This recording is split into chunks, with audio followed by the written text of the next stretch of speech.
ladies. Okay. Do we have lady here? No, all gentlemen for the time being.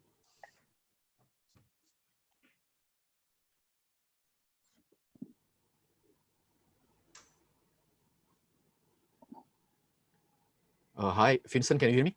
Yes. Okay. So gentlemen, thank you very much for joining us this evening. Hey, hi guys, one lady here. Oh, lady. I'm sorry about that. I thought that we don't have ladies tonight. Thank you. So ladies and gentlemen, yeah, thank you very much for joining us today, this evening. So we are very happy that we have a fantastic speaker with us today. Vincent Chia, as probably many of you or all of you know, he's a lecturer and researcher in the areas of financial modeling and valuation. So he's definitely an expert, blockchain technology and smart contract for finance. He's a financial engineer by training. Prior to lecturing, he was the academy manager with the Refinitiv company. He was awarded the best trainer in ASEAN at CEO Cycle 2008. He focused on delivering insightful training on financial market trends and providing intuitive pricing for financial products. In addition, Vincent was involved in providing consultation on the platform implementation to regional banks and also future exchanges. Vincent speaks English, Mandarin, and Russian. And in his leisure time, Vincent loves to practice Tai Chi, martial art. Wow. Take photos and travel to enjoy nature and cultures. So ladies and gentlemen, please welcome Vincent. Okay, thank you very much. Yours. Right. Okay, I hope the audio is perfect. Or should I actually put on the earpiece and the mic? Good. Sounds very good, crispy. Okay, yeah. Thanks a lot. Okay, so thanks for the introduction. My name is Vincent. When it comes to valuation, I think I'm still learning. I'm still a learner. Okay, so this is something that I pick up along the ways, and then I'm happy to share. But in case you find any so-called inaccuracy, just do be patient and correct me. Okay, so today's topic is about market sizing valuation. So without further ado, let's proceed. Right. So there's this thing called SAM. There's this thing called TAM. Okay, so I'll disclose it later. Right, and that's my name. And then as usual, this is not an advice. So let me just state my disclaimer. The article or the presentation is for information and illustrative purpose only and should not be regarded as an investment advice or as a recommendation regarding a course of action. Right. So thanks for your understanding. And then let me set the stage. Okay. So is there a need for valuation? All right. And then why there's a need for valuation? So there are many reasons. Let me just name a few. One of the reasons will be, for example, a basis to seek funding. All right. So if you see yourself as a founder, the entrepreneur, and then this basically one of the process, all right, that you need to actually carry out before you can proceed to get your funding. And then another thing is that you might see yourself as an investor, an angel investor, venture capitalist, and so on. And then this is a way for you to see whether that investment is for you or not for you. Okay, so there are many reasons. These are probably the two sides of the coin. One is on the so-called perspective of the founder. The other one is on the perspective of the venture capitalist. Right? Okay, and then with that, let's bring everybody on the same page. How does a startup fundings look like? Okay. So let me just show you a screen. All right. So this diagram is basically extracted from evers.com. And then they're kind enough to share this with me. And then you can see from here, you have the y-axis, which is the revenue. And then the x-axis, which is the TAM. And then the yellow curve itself is the evolution, right, of a typical company. And then you can divide them into a few stages. One of them will be the seed capital stage. Then you have the early stage, right, somewhere in the middle. And then you have the later stage. Then you have the IPO, stands for initial public offering, whereby you get listed in a common stock exchange. And then later on, you go to public market, and then that's what you call as a secondary offer. Okay, so in the seed capital stage, these are the very challenging moment whereby the company may actually miss the boat. All right, and then that's what we call the value of death. But if they manage to survive, all right, then they will have a break even and then hopefully all the way up, right? Okay, so there are a few terms over here. Let's take a closer look. Okay, so right, the first term will be angels, all right? So these are investors, which I'm going to disclose and explain, elaborate later. And then you have the next one, which is the F and F, okay? These are the key players in the seed capital, which I'm going to explain to you later. And then later we proceed on to the early stage. Then we have the VC, right? Most probably people can guess it. It's the venture capitalist. And then eventually we come back to the big screen again. All right.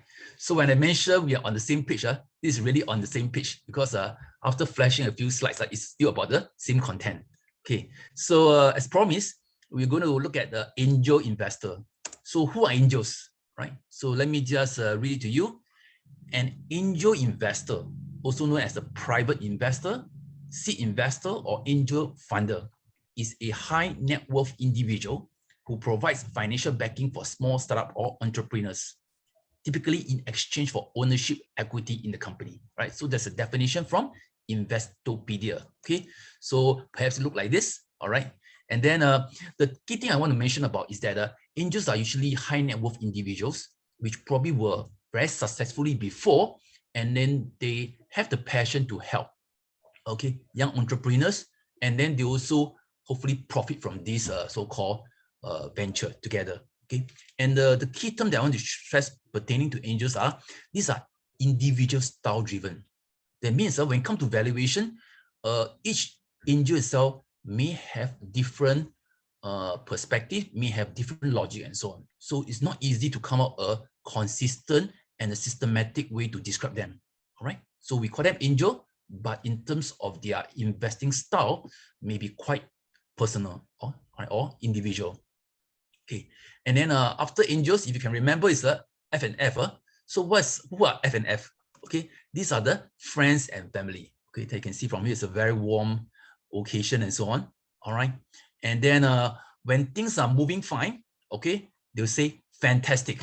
All right, and when things are not turning well, turning sour, they will say okay, fine.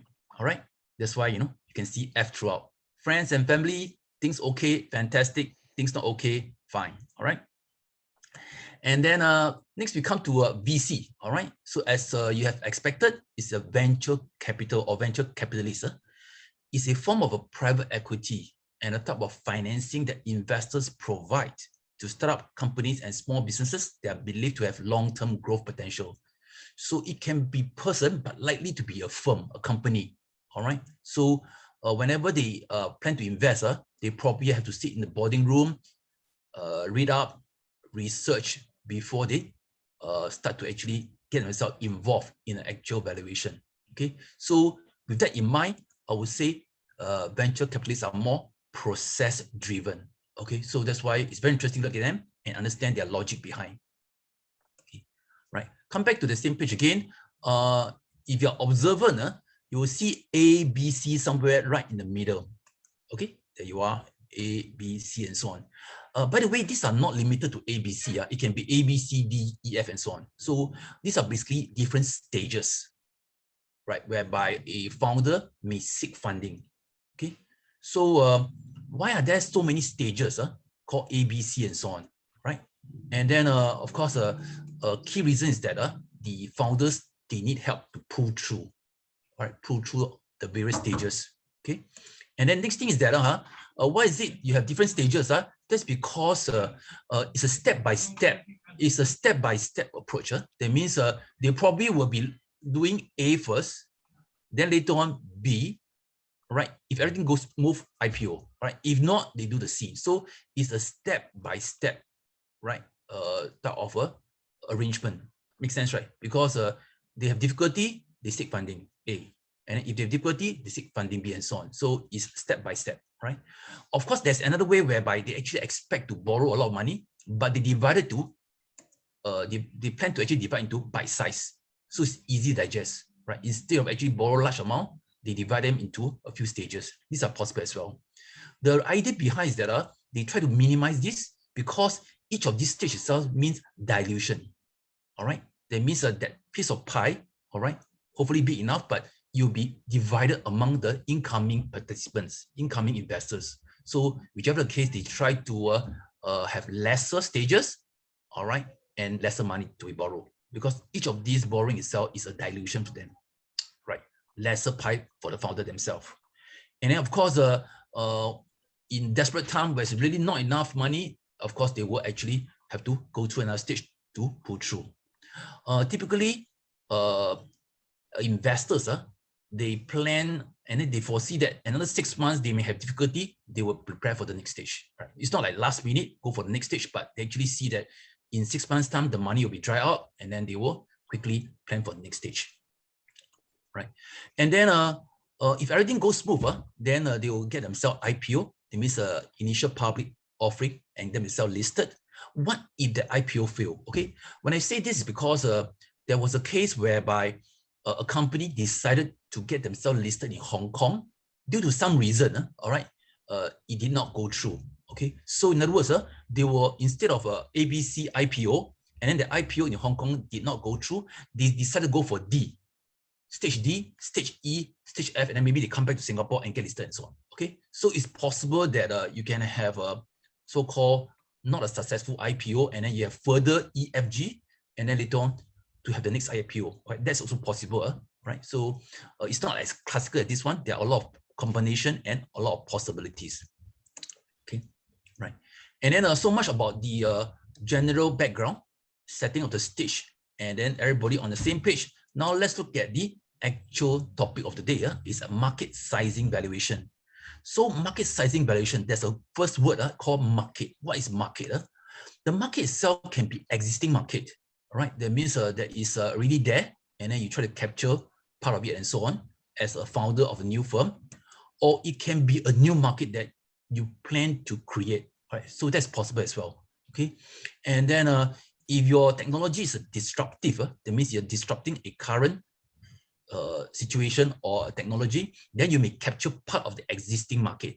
And then at the same time, your disrupting technology itself may actually create new market. That's why I put it right in the middle. Okay, so market itself actually comprise all these.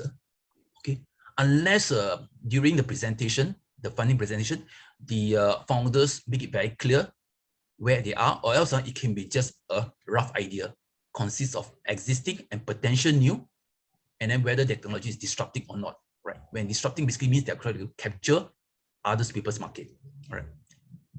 Okay, so back to the actual 3 words: market sizing, valuation, and then the topic for today itself is the three key terms called the TAM, the SAM, and the SOM.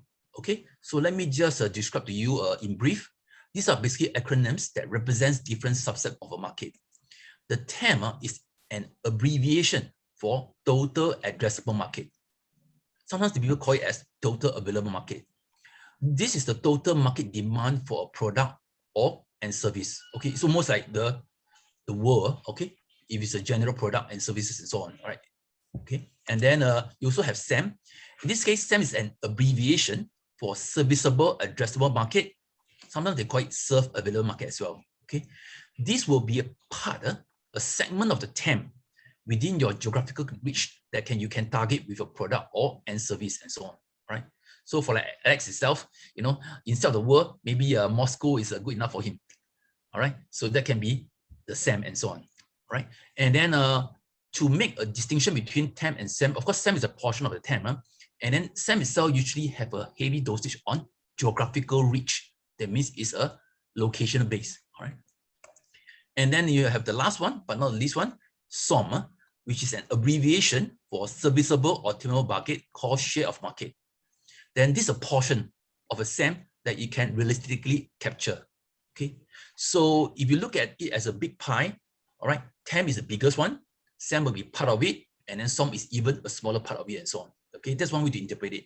Another way to interpret is that the TAM is a bigger portion, all right, almost the whole size of it, and then SAM itself is the one that pertaining to the region that you can access, the geographical region that you can access. So it's more space concept, right? And then SOM itself can be the time, expected time horizon for you to achieve it. All right, maybe 1 year's time, 3 years time, 5 years time, so on. That's another way to interpret it. Okay, and then you can see from here, you know, it's basically a process of filtering and then eventually the essence of it is considered the SOM, S-O-M. One way to visualize this is using this iceberg model. All right, so let me share with you. And then the whole ocean, all right, including the iceberg itself, is the TAM, total addressable market, TAM, at the bottom of the slides. And then that represents the sector's entire revenue opportunities. And then you have the one that the iceberg that is beneath the surface of the ocean. That's called the serviceable address market, the SAM. And then this is the part of the TAM that is being served. Okay. And then you have the most obvious one, that is the tip of the iceberg, is known as a serviceable optimum market. The shares that the SAM can be captured and so on. All right. Of course, to the normal public, it is the SOM that is actually the most obvious. Right. So this is a good way to visualize it. And then having these three terms, the next question that we like to ask ourselves is that why we need this market sizing? Is there other approach as well? Of course, there are other approaches, like for example, the discounted cash flow method. The other method itself tends to be a bit more challenging because for a new company, they may not have the financial statement, right? The financial information may be incomplete. So the usual traditional method of discounted cash flow may not be applicable to them. Okay, so that's why we may have to look at an approach like this called the market sizing approach. And then why there's a reason for that, or what's the reason for having a market sizing? One of the most important factors is because this is a simple evaluation criteria for business idea, right? The size of its market. And then for the investor, let's take the role of a venture capitalist. If this market is too small, then the investment is not worthwhile and the idea cannot be realized. All right, so it's something that is a way to gauge in a practical fashion to go forward or to give it a miss. And then market sizing is also very important because for the very reasons of worthiness, an estimate of the market size is a mandatory part of every business case or business plan that must be presented in a company or by a startup in order to receive funding for the development of the idea. Okay, so the founders will have to do this homework.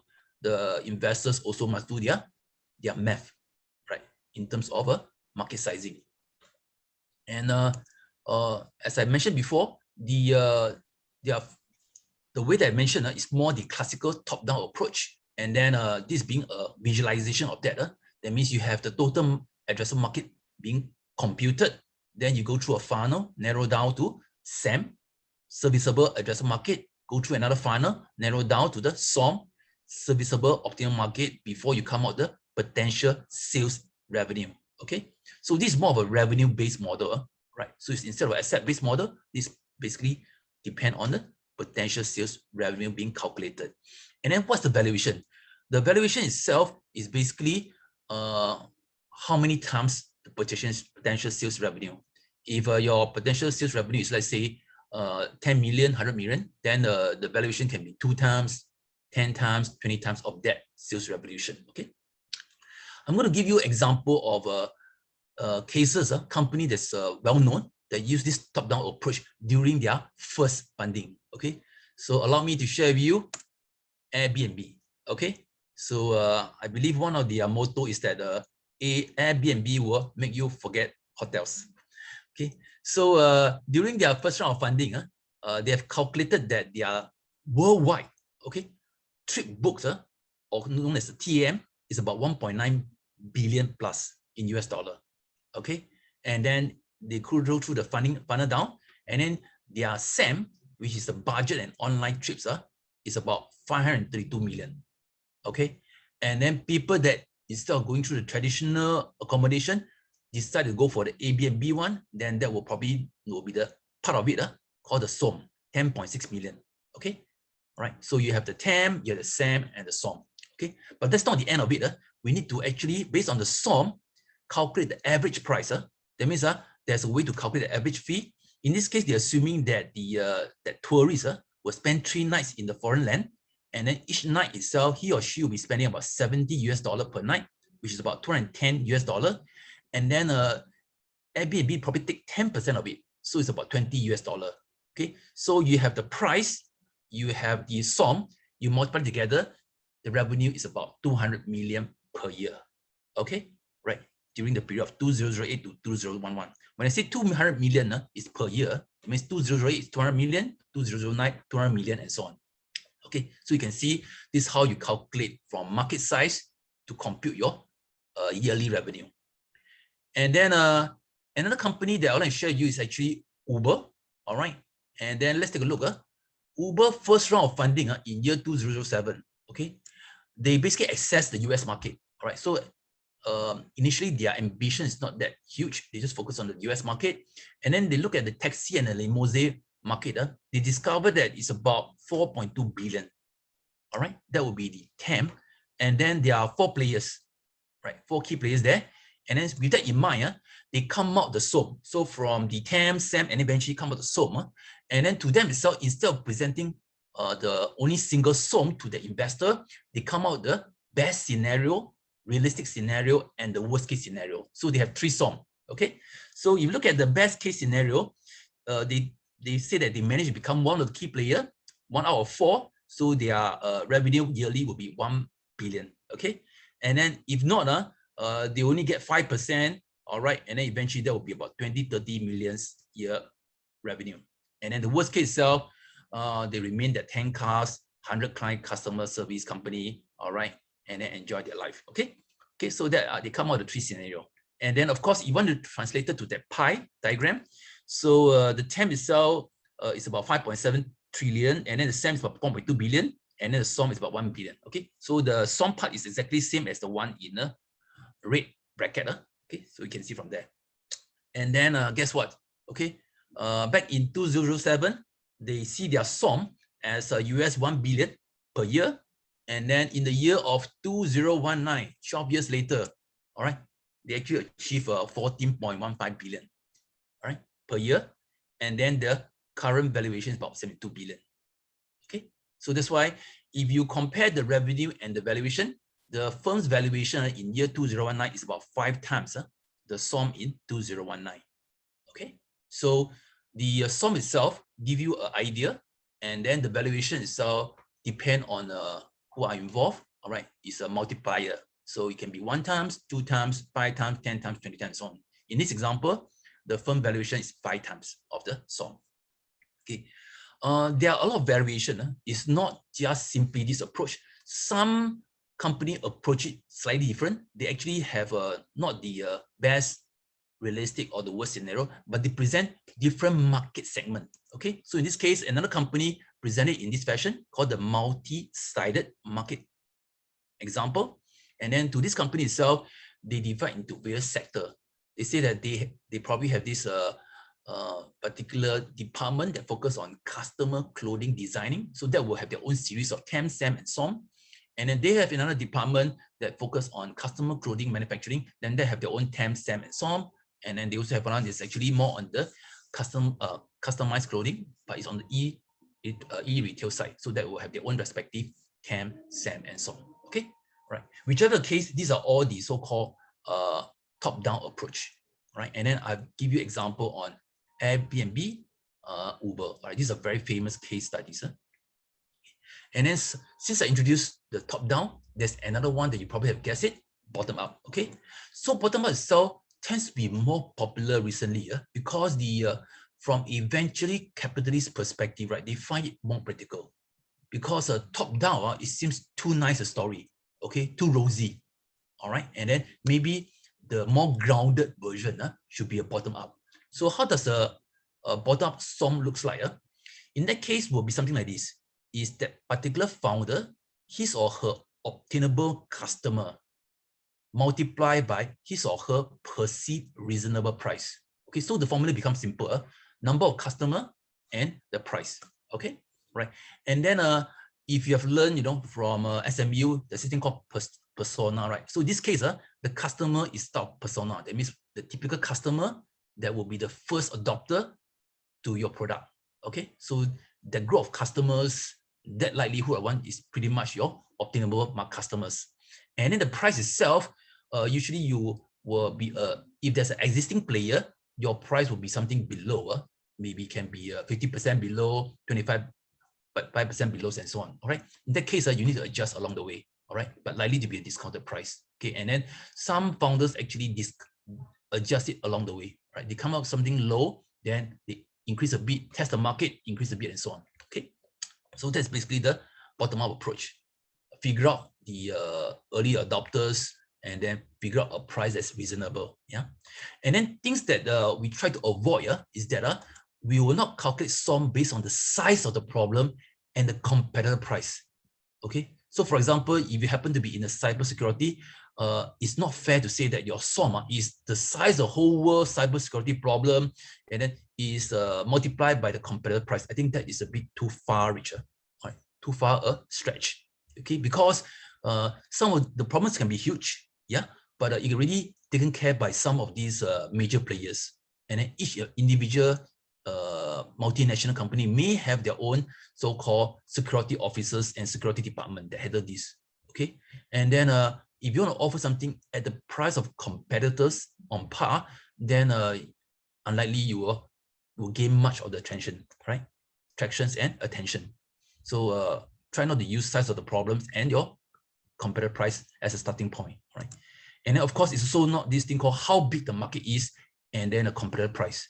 Okay, how big the market means is that, for example, you're looking at building information management system. The start of a software may not be of existence yet, all right? So if you try to bring this across to the investors, they'll probably think that it's a bit too far a stretch, okay? So be realistic, go back to the drawing board and be more grounded, right? Calculate the optimum customers and your perceived and reasonable price, okay? And then for a startup, it's a fairly accurate market sizing valuation important. Personally, I find it's going to be very important because let's say I'm the founder and then I come out something that is not realistic, not reasonable. All right, very easy that my proposal will end up in the bin.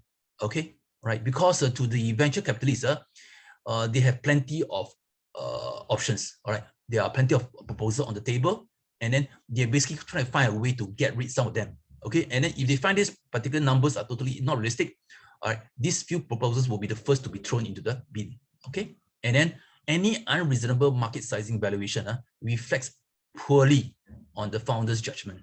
All right. Okay, so that's why I say that it's good to do your homework and then hopefully do a bottom-up approach. And then the founders, of course, usually they are more optimistic. They're likely to adopt a top-down approach. And then the general observation is that this may lead to overestimation.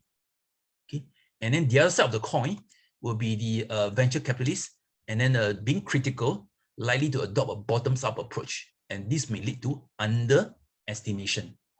Right, so that's a typical observation. Okay, and then of course, at the end of the day, there's a fair value. When you say fair value, it means something that can be acceptable to both parties, right? After much negotiation. So for the founder itself, they probably say that, you know, I can push higher. The higher, the better. If my SOM is that much, I can try to push it 2 times, 3 times, if possible, 20 times. And then of course, the venture capitalists on the right will say that, you know, your firm valuation itself should not move that much, you know. They will try to push down from 20, 10, 2 times, and so on. Okay. So eventually there will be a price that be so-called accepted by both, and then a deal will be done, right? So that's basically the whole process. And then let's step back and ask ourselves why market sizing valuation is attracting so much attention lately. Okay, there are so many valuation approach, but why this particular market sizing valuation is so much being is on the limelight? All right, and then let's take a closer look. One of the key factors is because of the XaaS. All right, because of technology, cloud computing, we have this thing called the everything as a service. And then among these everything as a service, let's pay attention to SaaS, which is a software as a service. That means instead of you actually have to purchase these hardware in your factory, in your office, and then take months to implement it, all right, now you actually can get it done in about hours or days, all right? And then SaaS stands for what? Stands for software as a service. A very simple example will be the Microsoft Office 365. Okay, so instead of having the Microsoft Office installed in your laptop, now you basically pay a monthly subscription, and then you enjoy all the features of Microsoft Office, but it's connected across the cloud. That means you need to have Wi-Fi, you need to have internet connection in order to access your Office facilities, right? So that's a good example. And then the fact that most companies decided to switch to this subscription model. Okay, and then it means that the price is there. Let's say the average price is $10 US dollar per month per customer, and then the way to calculate the revenue is simply the number of customers. Right? The subscription model itself make it easy. The revenue itself is as simple as number of customers multiplied by the average price. Okay, and this itself, the number of the customer means what? It means market sizing. All right, you try to capture the market size as huge as possible at the shortest time as possible. That's why, because of technology and people leverage on this technology, that's why market sizing valuation become one of the preferred choice, right, when it comes to startup valuation. Okay, and then if you are the founders, okay, if you are ready, then it's time to apply. All right. Okay, so apply means what? Apply, of course, can be applied for funding, all right, or apply the knowledge that you learned today, which is how to calculate the TAM, the SAM, and the SOM. Okay, so if you happen to be a Singapore startup, where can you seek support? I would suggest you look at this. The government is very kind, so they come out with this startup program, and then you can be part of the next wave of unicorn. Okay, so if you're interested, you can scan this QR code, and then get more information about support from Singapore government. Okay, and then let me share a few points about this Startup Singapore. They call it Startup SG. It was established in 2017. So the Startups SG was created to showcase Singapore's vibrant startup ecosystem, both locally and overseas.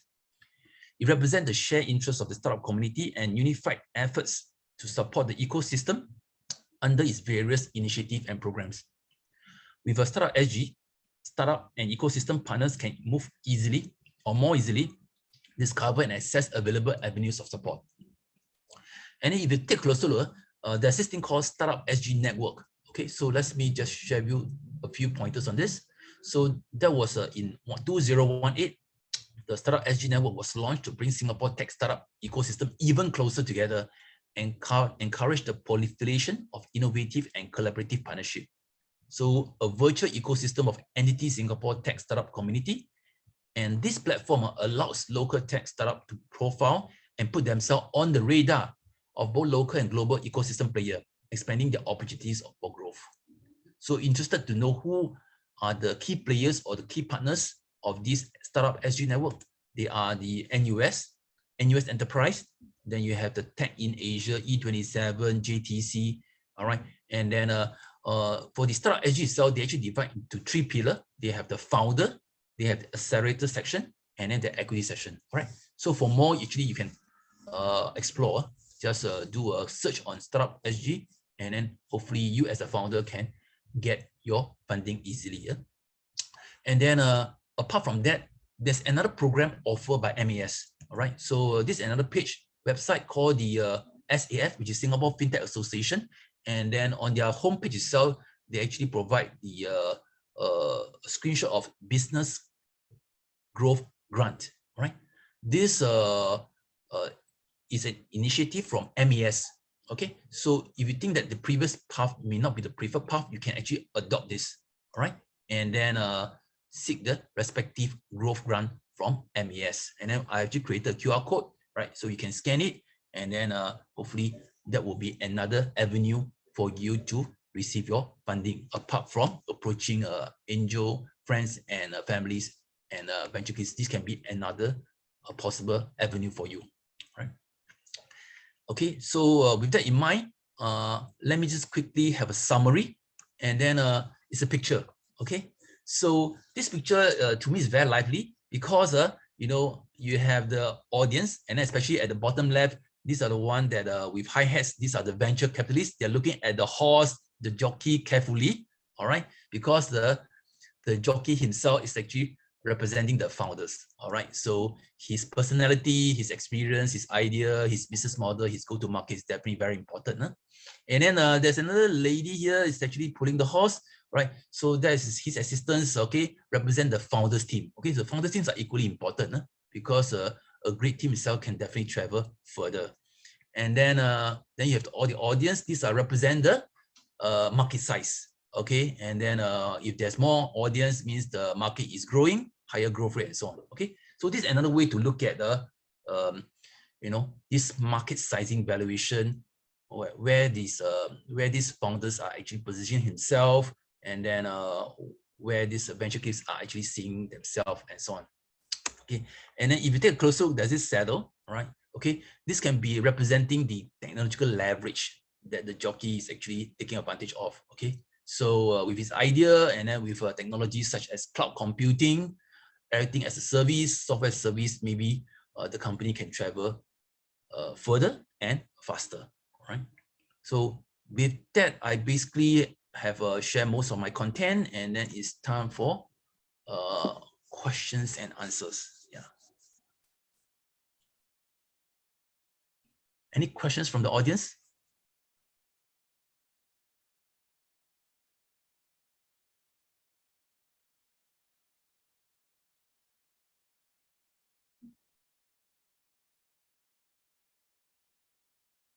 Is the concept easy to understand?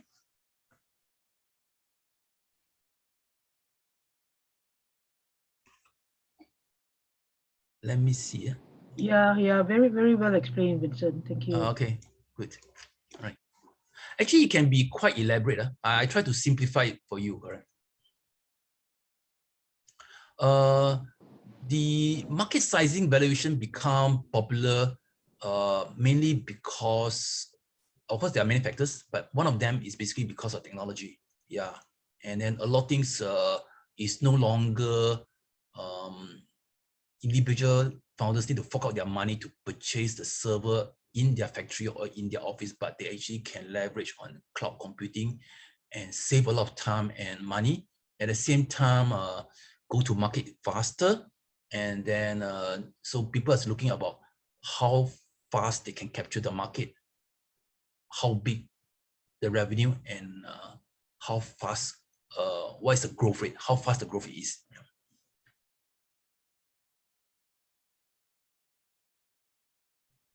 Any questions?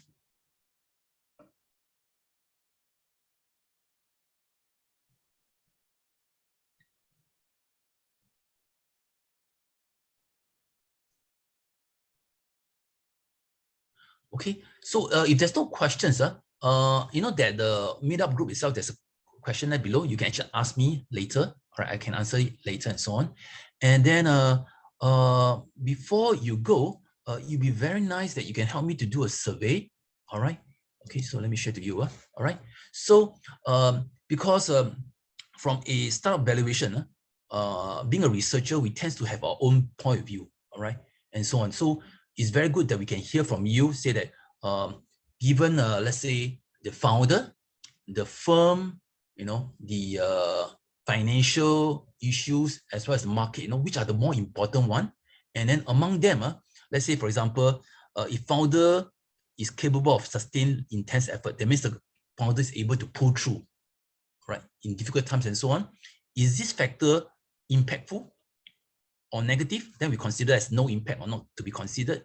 But if it's impactful, then just help me to say that whether is it going to be low positive impact, medium positive impact, or high positive impact.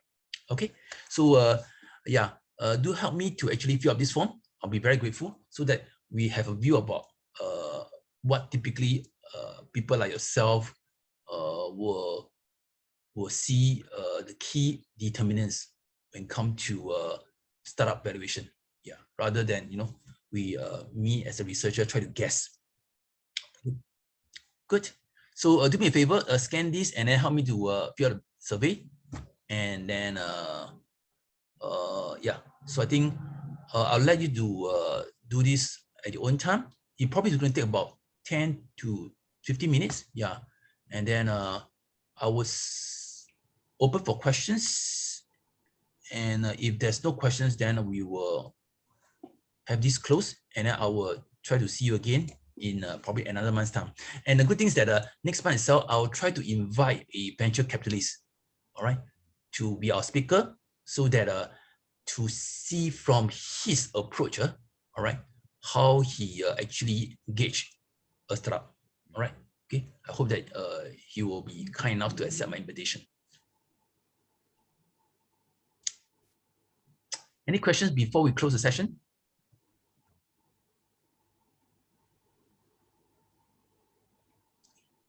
Right. Okay. So if no, Rudy, is it okay for me to close the session? Yes, thank you very much, Vincent. Yeah. And thank you, ladies and gentlemen, for joining us. See you next month, right? Yes. Okay. Thank you. Okay, thanks. Bye. Bye.